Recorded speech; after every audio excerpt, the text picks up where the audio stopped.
কিয়ামতের ময়দানে প্রত্যেক ব্যক্তিকে আমি তার নেতা সহকারে ডাক দিব। কি সহকারে ডাক দিবে? দলিল নেন আল্লাহর কোরআন থেকে।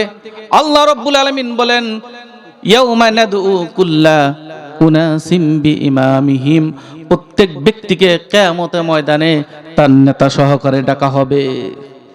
বাবার নাম নয়, মার নাম নয়, কোন নেতার আনুগত্য করেছেন তার নাম সহকারে ডাকা হবে। নেতা জান্নাতি তো আপনি জান্নাতি, নেতা জাহান্নামী তো কর্মী জাহান্নামী। কষ্ট লাগে? আমার কথা, আল্লাহর কথা লাউড স্পিকার হিসেবে আপনাদেরকে আমি জানিয়ে দিচ্ছি, এটা আল্লাহর কোরআনের কথা। সুতরাং এটা রাজনীতি না, এটা কোরআন নীতি, এটা মানব প্রচিত কোনো তন্ত্রমন্ত্র নয়, এটা কোরআন তন্ত্র থেকে আলোচনা করতেছি। সুতরাং এটা মানতে হবে। আর এটাই ঈমানের দাবি, এটাই ঈমানের দাবি।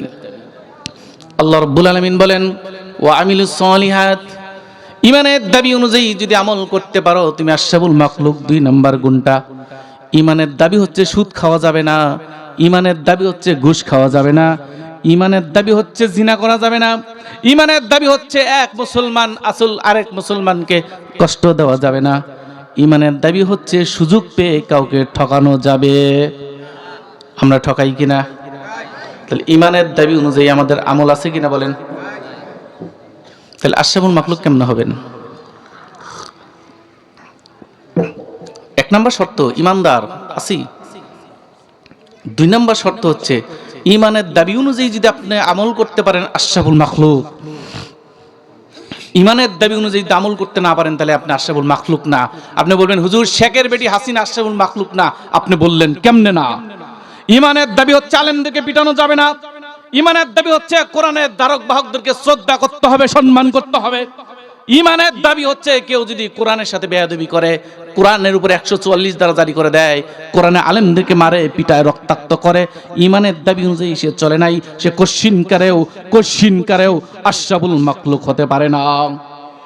হাজারো আলেমের রক্ত তার হাতে, কেমনে আশরাফুল মাখলুক হয় বলেন? যাকে দ্বারা অনুসরণ করেছো তোমরা কেউ আশরাফুল মাখলুক হতে পারবে না যদি তওবা না করো। আমার কথা না, আল্লাহ কোরআনের কথা। কোরআনের কথা কার কথা? কোরআনের কথা। আপনি যদি বিরুদ্ধে লেগে যান আল্লাহর কোরআনের বিরুদ্ধে লাগলেন। কারণ আল্লাহর কোরআনের লাউড স্পিকার হিসেবে আমি আপনাদেরকে জানিয়ে দিচ্ছি, ঈমানের দাবি অনুযায়ী চলতে পারেন আপনি আশরাফুল মাখলুক। যদি ঈমানের দাবি অনুযায়ী চলতে না পারেন খোদার কসম আপনি আশরাফুল মাখলুক নন। আর আশরাফুল মাখলুক ব্যতীত আল্লাহ পাক কাউকে জান্নাত দিবেন না। দিবেন কাউকে জান্নাত? সুতরাং জান্নাত পেতে গেলে 2টি গুণ অর্জন করতে হবে। 1 নম্বর ঈমান আনতে হবে, 2 নম্বর ঈমানের দাবি অনুযায়ী চলতে হবে। তাহলে আল্লাহ পাক আমাদেরকে সৃষ্টির সেরা বানালেন। মনে আছে প্রথমে আমার আলোচনা হচ্ছে ওয়ালাকাদ কাররামনা বানি আদম, এটা হচ্ছে মূল ফাউন্ডেশন। এখান থেকে আমি আলোচনা শুরু করব, এখানে এনেই শেষ দেব ইনশাআল্লাহ। 1 নম্বর সৃষ্টির সেরা আমরা, 2 নম্বর সৃষ্টির ভিতর সবচেয়ে সুন্দর। আমাদের চেয়ে কেউ সুন্দর আছে? আল্লাহ পাক বলেন মানুষকে সবচেয়ে সুন্দর বানিয়েছি। এখন আমরা বলি মেয়েটা দেখতে পরীর মতো সুন্দর, বলি না? সম্পূর্ণ কোরআন বিরোধী কথা।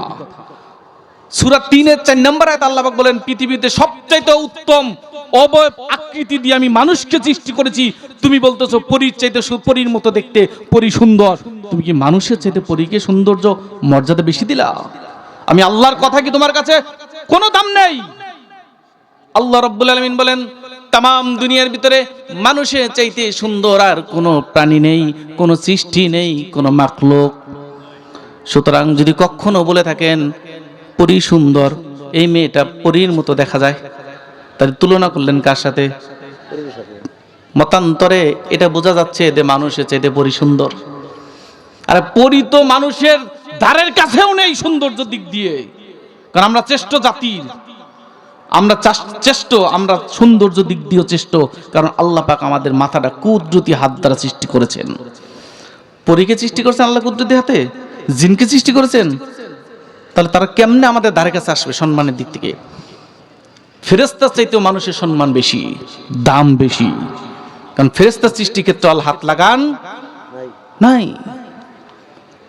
তাহলে আমরা কি কম দামি না বেশি দামি? তাহলে বেশি দামি কি কারণে হলাম? আল্লাহর হাতটা আমাদের মুখে লাগিয়েছে। এই জবানটা, জিহব্বাটা তৈরি করে দিয়েছেন কে? এই জিহব্বা দিয়ে কি মিথ্যা কথা বলা যাবে? আমরা বলি। এই জিহব্বা দিয়ে কি অন্য কোনো তন্ত্রমন্ত্র স্লোগান দেওয়া যাবে?